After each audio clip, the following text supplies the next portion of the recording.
قبر میں اٹھنے کے بعد یہی حال ہوگا. وہ اٹھے, ایسا لگا کہ ہم صبح کو اٹھے, ایک کو سکہ دیا کہ جاؤ کھانا لا.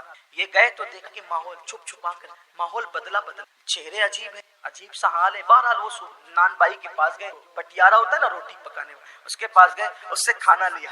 اب کھانا اب دیکھ رہے تو بازار میں لوگ اللہ کی قسم کھا رہے ہیں, حضرت عیسیٰ کا نام لے رہے ہیں. راتوں رات ماحول کیسے چینج ہو گیا, راتوں رات ماحول کیسے بدل گیا. سکہ نکال کے دیا, سکہ دیکھا اور چہرہ دیکھا. سکہ تجھے کہاں سے ملا؟ میرا ہے. کہاں سے کیا ملا؟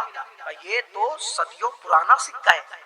یار یہ رات کو ہم سوئے ہیں, صبح اٹھے, کہے کا صدیوں پرانا؟ ضرور تمہارے ہاتھ دفینہ لگائے, صدیوں پرانا دفینہ تمہارے ہاتھ لگائے اور تم آئے ہو یہ سکہ لے کر. اس نے کیا کیا, سپاہی کو دیا اور سپاہی نے پکڑ کر بادشاہ کے پہنچایا. اللہ کی شان تو دیکھو, یوں بادشاہ کے پاس نہیں پہنچے جا سکتے تھے, پکڑائے گئے. یہ اللہ کی حکمت ہے, اللہ کے ہر کام میں حکمت ہے. پکڑے جاؤ تو پریشان مت ہوا کرو, مصیبت آئے تو پریشان مت ہوا کرو. جب یوسف کو کنویں میں ڈالا جاتا ہے تبھی مصر کا بادشاہ بنایا جاتا ہے. تھکا مت کرو, اللہ کے ہر کام میں حکمت ہے. مصیبت آئی تو حکمت, خوشی آئی تو حکمت, غم آئی تو حکمت, شادی ہو تو حکمت, میت ہو تو حکمت. اللہ کا کوئی کام حکمت سے خالی نہیں ہے. کبھی پریشان نہیں ہوئی. اگر یوسف کنویں میں نہ ڈالے جاتے تو نکالے کب جاتے, نکالے نہ جاتے تو بیچے کب جاتے, بیچے نہ جاتے تو مصر کب لے جائے جاتے, اور مصر میں بیچے نہ جاتے تو عزیز مصر کے گھر کب جاتے, نہ گھر جاتے تو زلیخا کب فدا ہوتی, نہ فدا ہوتی تو جیل کب جاتے, جیل نہ جاتے تو خواب میں کب دکھایا جاتا, خواب کی تعبیر نہ بتاتے تو مصر کے تخت پہ بٹھائے کب جاتے. جسے کنویں میں ڈالا جاتا ہے اسی کو مصر کا بادشاہ بنا. لوگ تو کنویں میں ڈالنے کو دیکھ رہے تھے, قدرت تو مصر کے بادشاہت کی طرف لے جا رہی. اس لیے مشکل میں کبھی مت پریشان ہونا, مشکل میں کبھی مت گھبرانا. میرا اللہ اپنے بندوں سے 70 ماہوں سے زیادہ پیار کرتا ہے. اس کے ہر کام میں حکمت ہے, اس کے ہر کام میں حکمت ہے. مکے میں ستایا نہ جاتا تو مدینہ آباد کیسے, یثرب مدینہ کب بنتا؟ لوگ کہتے ہیں نبی تو مجبور ہو گئے تھے اور وہ تو مکے سے نکالے گئے تھے. ارے نادان, یہ ستایا جانا بھی اللہ کی مرضی کے بغیر پتا نہیں ہلتا, تو اللہ کی مرضی کے بغیر کوئی پتھر کیسے مارے گا؟ قضا و قدر کے فیصلے ہوتے ہیں. مدینے کو اسلامی مملکت بنانا تھا, یثرب کو رشک عرش بنانا تھا, یثرب کو رشک جنت بنانا تھا. نبی نہ جاتے تو یثرب مدینہ کب بنا؟ لوگ کہتے ہیں نبی کے چاہنے سے کیا ہوتا ہے, نبی کے طلبوں سے یثرب مدینہ بنتا ہے. یہ شان ہے نبی کی. تو بہرحال اس نے پکڑا دیا, بادشاہ کے پاس کھڑا کیا, کہا سچ بتانا تم کون ہو؟ کہا بھئی ہم رات کو غار میں سوئے تھے اور میرے ساتھی بھی چل کے دیکھ لو, ہم رات کو غار میں سوئے تھے, صبح اٹھے اور یہ کہتے ہیں کہ دفینہ لگا, یہ ہمارے پیسے. پھر اس نے کہا کہ رات کو سوئے, کہا یہ تو دقیانوس کی حکومت ہے نا. کہا یہ دقیانوس تو کب کا مر کے سڑ گیا, اس کی ہڈیاں بھی پگھل گئی ہوگی. کون سی بات کرتے ہو پاگلوں جیسی, اس کو مرے ہوئے 309 اس کو گزرے ہوئے جو ہے وہ تقریباً 3 صدیاں بیت گئی ہیں, اس کا نام و نشان بھی کئی بادشاہ گزر گئے. کہا اچھا ایسا ہے. تب بات کھلی کہ ہم 309 سال تک سوتے رہے. پھر بادشاہ, اس کا وزیر وغیرہ وہ سب جو ہے وہاں غار میں پہنچے تو وہ ساتھی سب موجود تھے. انہوں نے بتایا, بات کھلی, تب لوگوں کو پتا چلا, لوگوں کا ایمان پختہ ہو گیا کہ جب 309 سال تک اللہ ان کو سلا کے اٹھا سکتا ہے تو اللہ مرنے کے بعد ہمیں بھی قبروں سے زندہ اٹھا سکتا ہے. یہ واقعہ اس لیے بیان کیا گیا تاکہ لوگوں کو مرنے کے بعد اٹھنے پر یقین ہو جائے. پھر کیا ہوا, اللہ تبارک و تعالیٰ نے پھر ان لوگوں کو بتایا کہ یہ پھر سو جائیں. انہوں نے اللہ سے دعا کی کہ اللہ ہم دنیا میں رہنا نہیں چاہتے, ہم پھر سونا چاہتے ہیں. پھر وہ لوگ سو گئے اور وہ وزیر جو تھا, وزیر اللہ تبارک و تعالیٰ کا برگزیدہ بندہ تھا, اس نے ایک تختی پر ان کے نام لکھے اور تختی وہاں رکھ کر کے دیوار اٹھا دی. دیوار اٹھانے کے بعد ابن عباس کہتے ہیں بنی اسرائیل کا یعنی اس قوم کا معمول ہو گیا کہ جس تاریخ میں وہ غار کے اندر جا گئے اور غار بند کر دیا گیا, اسی تاریخ میں ہر سال وہاں پر بنی اسرائیل جمع ہوتے تھے اور ان کا عرس کرتے تھے. ایک مرتبہ حضرت سیدنا عبداللہ ابن مسعود رضی اللہ تعالیٰ, آپ کے وصال کا وقت قریب تھا, حضرت سیدنا عثمان غنی آپ کے گھر گئے اور جانے کے بعد کہنے لگے, بھائی عبداللہ آپ کی بڑی دینی خدمات ہے, اب ایسا لگتا ہے کہ تم دنیا میں زیادہ دن تک نہیں رہو گے اور تمہاری بیٹیاں ہیں, اور آپ مجھے وصیت کر دیں کہ میں آپ کی بیٹیوں کے لیے کیا خدمت کر سکتا ہوں. حضرت عبداللہ ابن مسعود اٹھ کر بیٹھ گئے, کہنے لگے عثمان میرے بھائی یاد رکھو میری بیٹیاں کبھی بھوکی نہیں رہے گی, میری بیٹیاں کبھی فاقے سے نہیں رہے گی, میری بیٹیوں کو کبھی مال کی تنگی نہیں ہوگی، آپ پیسوں کی بات نہ کریں۔ حضرت عثمان غنی نے کہا کیوں عبداللہ، ہم تو یہ سمجھ رہے تھے کہ تمہارے پاس مال نہیں ہے، اتنے یقین سے جو بات کہہ رہے ہو ایسا لگتا ہے کہ شاید تم نے بیٹیوں کے لیے بہت مال اکٹھا کر رکھا ہے۔ عبداللہ بن مسعود کہتے ہیں نہیں، بیٹیوں کے لیے مال اکٹھا نہیں کیا ہے، مجھے اپنے نبی کے فرمان پہ بھروسہ ہے۔ اللہ کے رسول علیہ السلام نے فرمایا کہ جو سونے سے پہلے سورہ واقعہ کی تلاوت کر لے گا اس کے گھر میں کبھی فاقہ کشی نہیں ہو سکتی۔ میں نے میری بیٹیوں کو سورہ واقعہ کی تلاوت کرنے کا عادی بنا دیا ہے، جب تک وہ سورہ واقعہ پڑھتی رہے گی انشاءاللہ کبھی ان کو فاقہ کشی کی نوبت نہیں آئے گی۔ یہ صحابہ کا یقین تھا۔ بہت ساری بچیوں کو رشتے نہیں آتے، سورہ یاسین پڑھے، عصر کے بعد پڑھے، ان کو اچھے رشتے آئیں گے۔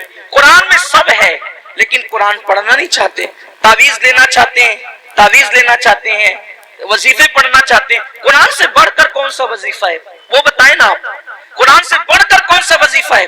دیکھو حضور غریب نواز رضی اللہ تعالیٰ جے پال جوگی کے سارے جادو کا جواب صرف ایک آیت سے دیا ہے غریب نواز نے، اس کو آیت الکرسی کہتے ہیں۔ آیت الکرسی سے جے پال جوگی ہار گیا، غریب نواز کے مقابلے میں نہیں آ سکا۔ وہ سورہ فلق سورہ ناس پڑھ کے دم کیجئے، نظر بد ختم ہوگی۔ بچے جو شام کے وقت رات رات بھر روتے ہیں، فلق اور ناس پڑھ کر دم کرو، بچے رونا بند کر دیں گے، نہیں روئیں گے بچے۔ نظر لگتی ہے 3 مرتبہ لیلاف قریش پڑھو، نظر فوراً ختم ہوگی۔